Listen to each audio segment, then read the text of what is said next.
Bismillahirrahmanirrahim. Hello viewers, my name is Fazli Rahim and you are watching Fazl Academy. अगर देखें previous lecture को तो previous lecture में हम लोगों ने लॉ ऑफ मास एक्शन पढ़ा था। इसके अलावा एक्टिव मासेस क्या होते हैं ये देखा था, डेरिवेशन ऑफ केसी की थी और इक्विलिब्रियम कांस्टेंट एक्सप्रेशन लिखे थे हमने कुछ रिएक्शंस के लिए। तो अगर इनमें से कोई भी चीज़ आप लोगों ने मिस की है तो उसके लिए आप लोग प्रीवियस वीडियो देख सकते हैं या फिर पूछ भी सकते हैं आप लोग।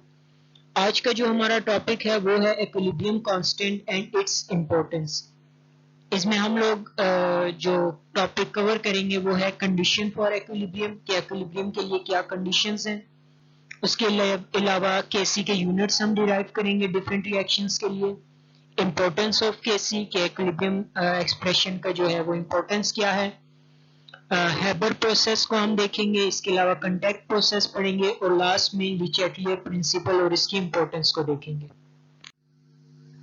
तो स्टार्ट करते हैं सबसे पहले condition for equilibrium. At equilibrium following condition are necessary to maintain the reaction at equilibrium. तो यहाँ जो हम इक्विलिब्रियम की कंडीशन पढ़ रहे हैं असल में ये हम केमिकल रिएक्शन के लिए पढ़ रहे हैं, फिजिक्स वाले इक्विलिब्रियम की बात नहीं कर रहे। तो किसी भी केमिकल रिएक्शन को इक्विलिब्रियम पे रखने के लिए, इक्विलिब्रियम पे मेंटेन रखने के लिए कुछ कंडीशन जो है वो पूरी करनी पड़ती है। फॉर एग्जांपल नंबर 1 है concentration of none of the reactant और प्रोडक्ट इज चेंज, कि अगर किसी केमिकल रिएक्शन को इक्विलिब्रियम पे रखना है तो इक्विलिब्रियम पे पहुंचने के बाद उसके रिएक्टेंट और प्रोडक्ट को चेंज नहीं करना होगा, तभी वो इक्विलिब्रियम पे रह पाएगा। अगर हम कोई भी चीज चेंज करेंगे तो वो इक्विलिब्रियम से हट जाएगा लेकिन बाद में दोबारा अटेन कर लेगा। Second, temperature of the system is kept constant, तो पूरे सिस्टम जहां वो केमिकल रिएक्शन हो रहा है वहां का टेम्परेचर जो है कांस्टेंट होना चाहिए। और थर्ड है प्रेशर और volume of the system is kept constant, तो प्रेशर और वॉल्यूम भी सिस्टम का चेंज नहीं होना चाहिए। Way to recognise equilibrium. अब हमें कैसे पता चलेगा कि जो हमारा केमिकल रिएक्शन है ये इक्विलिब्रियम पे पहुंच गया है या नहीं पहुंचा। तो इसके लिए determine the concentration of reactant and product at regular interval when constant concentration is observed the reaction is at equilibrium. हम क्या करेंगे, हम थोड़ी थोड़ी देर बाद रिएक्टेंट और प्रोडक्ट की कंसंट्रेशन चेक करते रहेंगे, मतलब उसमें से थोड़ा सा रिएक्टेंट प्रोडक्ट निकाला उसकी कंसंट्रेशन देखी। अब बार बार हम देखते रहेंगे, अगर ऐसा हो कि 2-3 बार हम देखें और वो कंसंट्रेशन सेम रिजल्ट आए, मतलब सेम वैल्यू आए हमारे पास रिएक्टेंट और प्रोडक्ट की, तो इसका मतलब है हमारा रिएक्शन जो है वो इक्विलिब्रियम पे पहुंच गया। क्योंकि हम प्रीवियस लेक्चर्स में पढ़ चुके हैं कि इक्विलिब्रियम पे रिएक्टेंट और प्रोडक्ट की कंसंट्रेशन चेंज नहीं होती। तो जब कंसंट्रेशन चेंज नहीं हो रही होगी तो इसका मतलब होगा कि इक्विलिब्रियम अटेन हो चुका है। Unit of equilibrium constant. अब हम देखते हैं कि इक्विलिब्रियम कांस्टेंट एक्सप्रेशन के जो है या केसी के यूनिट क्या है। तो इक्विलिब्रियम कांस्टेंट के जो है यूनिट वो चेंज होते रहते हैं, हो सकता है यूनिट हो सकता है ना हो, तो डिपेंड करता है रिएक्शन पे कि कौन सा रिएक्शन हो रहा है या किन मॉलिक्यूल के दरमियान रिएक्शन है, एटम्स के दरमियान रिएक्शन है, उस पर डिपेंड करता है इसके unit. Square bracket represent the concentration in mole per DM cube. हमें ये बात पता है, रिपीट इसलिए की क्योंकि हमने आगे इसको यूज करना है। तो स्क्वायर ब्रैकेट जो है हम यूज करते हैं मोल पर डीएम क्यूब को रिप्रेजेंट करने के लिए। एक जनरल रिएक्शन लिया हमने H2 प्लस I2, हमारे पास क्या बना 2HI। तो इसके लिए हम पहले केसी लिखते हैं, तो हमारे पास केसी आएगा product divide by reactant. Product को देखा जाए तो हमारे पास HI प्रोडक्ट है और प्रोडक्ट में HI के 2 मोल्स हैं, इसलिए वो 2 उसकी पावर होगा। और ये केसी एक्सप्रेशन को निकालने का लिखने का तरीका प्रीवियस वीडियो में मैं बता चुका हूँ, तो उसको दोबारा देख लें अगर आपको समझ नहीं आ रही कि ये केसी हमने किस तरह से इसके लिए निकाल लिया एक्सप्रेशन। तो प्रोडक्ट डिवाइड बाय रिएक्टेंट, तो प्रोडक्ट में HI स्क्वायर ब्रैकेट उसकी कंसंट्रेशन को रिप्रेजेंट कर रही है और ऊपर 2 पावर आएगी चूंकि HI का जो नंबर ऑफ मोल्स हैं वो 2 हैं। इसी तरह नीचे हमारे पास रिएक्टेंट आएंगे, हाइड्रोजन एंड आयोडीन दोनों मल्टीप्लाई होंगे और मोलर कंसंट्रेशन हमने ब्रैकेट से शो किया। अब हम जो है HI मोलर कंसंट्रेशन की जगह मोल पर डीएम क्यूब लिख देंगे और इसी तरह H2 और I2 की जगह भी मोल पर डीएम क्यूब। तो हमारे पास Kc जो है वो आ जाएगा मोल per DM cube square divided by mole per DM cube multiply mole per DM cube. तो तमाम जो है रिएक्टेंट और प्रोडक्ट की जगह हमने मोल पर डीएम क्यूब लिख दिया, और HI के चूंकि पावर जो थी वो 2 थी, इसलिए हमने मोल पर डीएम क्यूब का भी स्क्वायर लिया। अब मोल पर डीएम क्यूब स्क्वायर का मतलब है 2 बार मोल पर डीएम क्यूब मल्टीप्लाई हो रहे हैं। तो नीचे भी मोल पर डीएम क्यूब 2 बार है, ऊपर भी उनका उसका स्क्वायर है, तो ये दोनों आपस में सारे जो होंगे आपस में कैंसिल हो जाएंगे, यानी कि हमारे पास ये वाला मोल पर डीएम क्यूब स्क्वायर से कैंसिल, इसी तरह हमारे पास ये दूसरा मोल पर डीएम क्यूब इस मोल पर डीएम क्यूब से कैंसिल। तो हमारे पास Kc का जो यूनिट आएगा वो कोई यूनिट नहीं आएगा। तो इस रिएक्शन के लिए जिसमें हाइड्रोजन और आयोडीन रिएक्ट करके HI बना रहे हैं, हमारे पास Kc का कोई यूनिट नहीं होगा। इसी तरह एक और एग्जांपल देख लेते हैं। N2O4 give us 2NO2। अब हमारे पास नाइट्रोजन डाइऑक्साइड, नाइट्रोजन ऑक्साइड जो है वो हमारे पास नाइट्रोजन डाइऑक्साइड हमारे पास बन रही है। तो इसके लिए हम Kc लिखते हैं। Kc क्या होगा, product divide by reactant. Again हमारे पास प्रोडक्ट के 2 मोल हैं, तो पावर NO2 के ऊपर 2 पावर आ जाएगी। अगेन कंसेंट मोल पर डीएम क्यूब जब लिखेंगे तो हमारे पास Kc आ जाएगा मोल per DM cube square divide by mole per DM cube. अब ऊपर जो है हमारे पास 2 मोल पर डीएम क्यूब है क्योंकि स्क्वायर आए हुए हैं, जबकि नीचे हमारे पास जो है वो एक ही मोल पर डीएम क्यूब है, तो ये मोल पर डीएम क्यूब यहाँ स्क्वायर से कैंसिल, तो ऊपर हमारे पास सिर्फ मोल पर डीएम क्यूब रह जाएगा। तो हमारे पास Kc का आंसर आ जाएगा मोल per DM cube.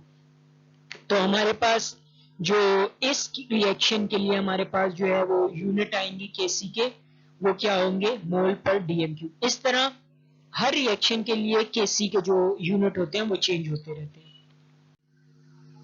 Importance of Kc, तो अब हम देखते हैं जो Kc है उसकी इंपॉर्टेंस क्या है। तो equilibrium constant can be used to determine the equilibrium concentration of equilibrium mixture knowing the initial concentration of reactor। तो Kc यानी एक्विलिब्रियम कांस्टेंट एक्सप्रेशन हम उससे फाइंड कर सकते हैं रिएक्टेंट और प्रोडक्ट की कंसंट्रेशन एक्विलिब्रियम पे क्या है। इसके लिए हमें सिर्फ इनिशियल कंसंट्रेशन का पता होना चाहिए कि हमने कितने रिएक्टेंट और प्रोडक्ट यूज किए थे, और Kc पे यानी एक्विलिब्रियम पे हम उनकी वैल्यू फाइंड कर सकते हैं। इसके अलावा हम प्रिडिक्ट कर सकते हैं डायरेक्शन ऑफ केमिकल रिएक्शन के केमिकल रिएक्शन इस वक्त फॉरवर्ड मूव कर रहा है या रिवर्स रिएक्शन मूव कर रहा है। Predict the extent of chemical reaction. Extent of chemical reaction का मतलब है कि कितना रिएक्शन कंप्लीट हो चुका है। तो हमें Kc ये भी बताता है, Kc की वैल्यू अगर जो हमारे पास वैल्यू होगी वो Kc के करीब होगी तो इसका मतलब है रिएक्शन कंप्लीट होने वाला है। अगर Kc से वैल्यू काफी कम होगी तो इसका मतलब है रिएक्शन अभी स्टार्ट में और आहिस्ता आहिस्ता Kc की तरफ इंक्रीज यानी कंप्लीट होने की तरफ जा रहा है। Predict the effect of change in condition of chemical reaction on the equilibrium state। और लास्ट चीज कि हम अगर इक्विलिब्रियम स्टेट पे कंडीशन चेंज करते हैं, फॉर एग्जांपल टेम्परेचर चेंज कर देते हैं, वॉल्यूम चेंज करते हैं, प्रेशर चेंज करते हैं, तो उसका हमारे पास रिएक्शन पे क्या असर होगा ये भी हमें Kc बताता है। ली चैटलियर प्रिंसिपल। अब हम देखते हैं ली चैटलियर प्रिंसिपल क्या है। If you impose a change in concentration, temperature or pressure on a chemical system at equilibrium, the system responds in a way that opposes the change। अब जिस तरह हमने प्रीवियस स्लाइड में लास्ट लाइन पे बात की कि हम Kc से देखते हैं कि हमारे पास कंडीशन चेंज करने का क्या इफेक्ट होता है। तो ली चैटलियर कहता है कि अगर हम कोई भी कंडीशन में चेंज लेकर आते हैं, चाहे वो चेंज कंसंट्रेशन का हो, टेम्परेचर का हो या प्रेशर वॉल्यूम का हो, तो रिएक्शन जो है हमारे पास हमारा केमिकल रिएक्शन या सिस्टम इस तरह से एक्ट करेगा कि वो उस चेंज को खत्म करेगा। एक्सप्लेन करते हैं एग्जांपल से, फिर आपको मजीद क्लियर हो जाएगा कि कैसे वो अपोज करेगा उस चेंज को और उस चेंज को खत्म करेगा।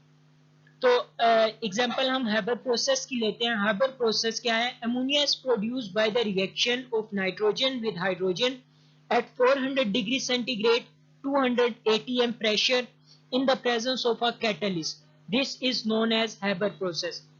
तो हम अमोनिया प्रोड्यूस करते हैं नाइट्रोजन और हाइड्रोजन के रिएक्शन से, कंडीशन दी हुई है, टेम्परेचर है, प्रेशर है और कैटलिस्ट है, तो हमारे पास इस प्रोसेस को हैबर प्रोसेस कहते हैं जिसमें अमोनिया प्रिपेयर किया जाता है। रिएक्शन दिया हुआ है N2 plus 3H2 give us 2NH3. This is reversible process and produces only 33% NH3 at equilibrium.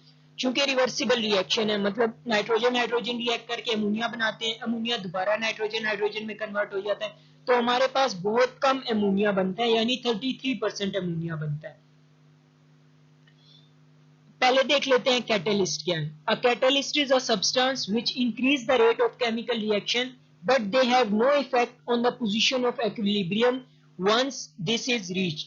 तो कैटलिस्ट एक सब्सटेंस है जो रिएक्शन को तेज करता है ताकि वो जल्दी से इक्विलिब्रियम पे पहुंच जाए, लेकिन ये इक्विलिब्रियम की पोजीशन पे कोई इफेक्ट नहीं करता।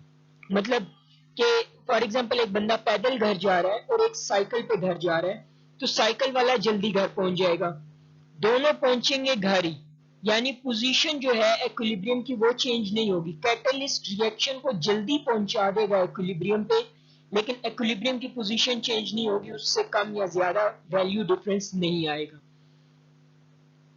This the high pressure is used to favour the formation of ammonia. अब हम ले चैटलियर प्रिंसिपल को यूज करते हुए अमोनिया की प्रोडक्शन इंक्रीज करते हैं। कैसे? अगर हम देखें, हमारे पास यहाँ पे अमोनिया के 2 मोल हैं, जबकि यहाँ पे रिएक्टेंट के टोटल 4 मोल हैं, 3 हाइड्रोजन के और 1 नाइट्रोजन का, तो अमोनिया के नंबर ऑफ मोल कम है। अब जब ये रिएक्शन इक्विलिब्रियम पे पहुंच जाएगा, हम इसमें से थोड़ा सा अमोनिया निकाल देंगे। अगर हम अमोनिया निकाल देंगे तो क्या होगा कि अमोनिया की कंसंट्रेशन हमारे पास कम हो जाएगी।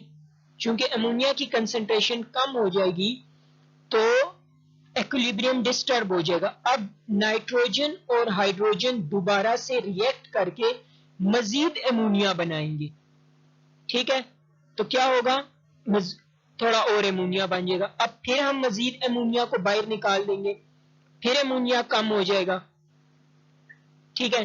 तो इसी तरह हम बार बार अमोनिया जो है वो बाहर निकालते रहेंगे और मजीद हाइड्रोजन और नाइट्रोजन रिएक्ट करके अमोनिया बनाते रहेंगे। तो इस तरह बार बार नाइट्रोजन हाइड्रोजन रिएक्ट करके अमोनिया बनाते रहेंगे। और रिएक्शन किस तरह एक्ट कर रहा है ले चैटलियर प्रिंसिपल के तहत, कि हमने जब प्रोडक्ट कम किए तो नाइट्रोजन और हाइड्रोजन ने दोबारा रिएक्ट करके मजीद प्रोडक्ट बना दिए। तो ले चैटलियर भी यही कहता है कि जब भी आप कंसंट्रेशन, टेम्परेचर या प्रेशर में चेंज करोगे तो रिएक्शन इस तरह से एक्ट करेगा कि वो उस चेंज को खत्म करेगा। तो यहां भी हमने जब अमोनिया को हमने बाहर निकाल दिया अपने सिस्टम से, जब अमोनिया को हमने बाहर निकाला तो सिस्टम ने ऐसे एक्ट किया कि उसने नाइट्रोजन और हाइड्रोजन ने दोबारा रिएक्ट करके दोबारा से अमोनिया बना दिया। इस तरह फिर रिएक्शन जो है इक्विलिब्रियम पे आ गया। तो यही ले चैटलियर प्रिंसिपल कहता है, जब हम कंसंट्रेशन में चेंज करेंगे, जैसे अमोनिया निकाल रहे हैं, तो रिएक्शन इस तरह से एक्ट करेगा कि वो उस चेंज को खत्म करेगा। यानी अमोनिया हमने कम किया, नाइट्रोजन हाइड्रोजन दोबारा रिएक्ट करके अमोनिया बना देंगे, फिर हम अमोनिया कम करेंगे, फिर दोबारा ये 2 रिएक्ट करके अमोनिया बना देंगे। इस तरह हम अमोनिया जो हमारा प्रोडक्ट है वो हम निकालते रहेंगे और रिएक्टेंट दोबारा रिएक्ट करके बार बार अमोनिया बनाते रहेंगे और इक्विलिब्रियम अटेन करते रहेंगे। एक और एग्जांपल से इसी प्रिंसिपल को मजीद एक्सप्लेन करते हैं।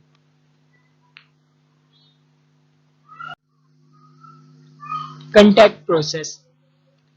Sulphuric acid is produced on large scale by the contact process. जो सल्फ्यूरिक एसिड है उसे हम लार्ज स्केल पे प्रोड्यूस करते हैं, जिस प्रोसेस के जरिए प्रोड्यूस करते हैं उसे हम कहते हैं contact process. In this process sulphur plus oxygen give us sulphur dioxide. Next step में क्या होता है कि sulphur dioxide plus oxygen give us sulphur trioxide.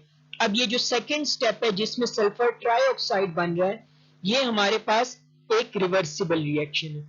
चूंकि सल्फर ट्राइऑक्साइड बनेगा और इसी तरह ये सल्फर ट्राइऑक्साइड दोबारा रिएक्टेंट बना देगा, चूंकि रिवर्सिबल है तो प्रोडक्ट जो है वो दोबारा से रिएक्टेंट बनाते रहेंगे। तो इस वजह से जो है हमारे पास सल्फर ट्राइऑक्साइड बहुत कम बनता है, चूंकि वो दोबारा रिएक्टेंट में कन्वर्ट हो जाता है। Sulphur trioxide is then converted into 100% pure sulphuric acid. इस सल्फर ट्राइऑक्साइड को हम सल्फ्यूरिक एसिड में कन्वर्ट कर देते हैं। As such, these reaction are uneconomical. अब ये रिएक्शन अनइकोनॉमिकल है। अनइकोनॉमिक इसलिए हमारे पास सल्फर ट्राइऑक्साइड ही थोड़ा बनेगा, चूंकि रिवर्सिबल है वो दोबारा रिएक्टेंट बना देता है। तो जब सल्फर ट्राइऑक्साइड थोड़ा होगा तो हमारे पास सल्फ्यूरिक एसिड भी कम बनेगा। तो ये अनइकोनॉमिकल प्रोसेस है। तो ली चैटलियर प्रिंसिपल हम यहाँ अप्लाई करते हैं कि Le Chatelier principle had made it possible to get maximum amount of product. Again जिस तरह हमने अमोनिया वाला काम किया था कि हम अमोनिया को निकाल रहे थे या हम प्रेशर इंक्रीज कर रहे थे, वही काम हम यहाँ करेंगे कि हम यहाँ सल्फर ट्राइऑक्साइड को निकालते रहेंगे। तो जब हम सल्फर ट्राइऑक्साइड को निकाल देंगे सिस्टम में से, इसको हमने फॉर एग्जांपल निकाल दिया, तो हमारे पास ये रिएक्टेंट दोबारा से ये बना देंगे। इसी तरह हम बार बार सल्फर ट्राइऑक्साइड को निकालते रहेंगे और रिएक्टेंट उसे बार बार बनाते रहेंगे। First equilibrium is establish in the presence of catalyst in minimum rate. तो ली चैटलियर को यूज करते हुए हम पहले काम ये करते हैं, हम कैटलिस्ट यूज करते हैं। कैटलिस्ट ये करता है कि रिएक्शन को तेजी से इक्विलिब्रियम पे पहुंचा देते हैं। सेकेंड काम हम ये करते हैं, हम कंडीशन चेंज करते हैं। For example, by increasing pressure and decreasing temperature equilibrium is shifted towards right. जब भी हम प्रेशर इंक्रीज करेंगे इस रिएक्शन पे या टेम्परेचर डिक्रीज करेंगे तो इक्विलिब्रियम शिफ्ट हो जाएगा राइट साइड पे, यानी कि वो लेफ्ट से राइट की तरफ मूव करेगा। और जब भी वो लेफ्ट से राइट की तरफ मूव करेगा हमारे पास प्रोडक्ट मजीद इंक्रीज हो जाएंगे। Such condition tend to increase the yield of ammonia and SO3 यानी सल्फर ट्राइऑक्साइड about 98%। तो ये ली चैटलियर प्रिंसिपल को और कंडीशन को चेंज करते हुए हम जो सल्फर अमोनिया पहले हमारे पास 33% बन रहा था, अब हमारे पास 98% बन रहे हैं। तो इस प्रिंसिपल को यूज करते हुए हम अपने प्रोडक्ट की कंसंट्रेशन जो है वो इंक्रीज कर देते हैं।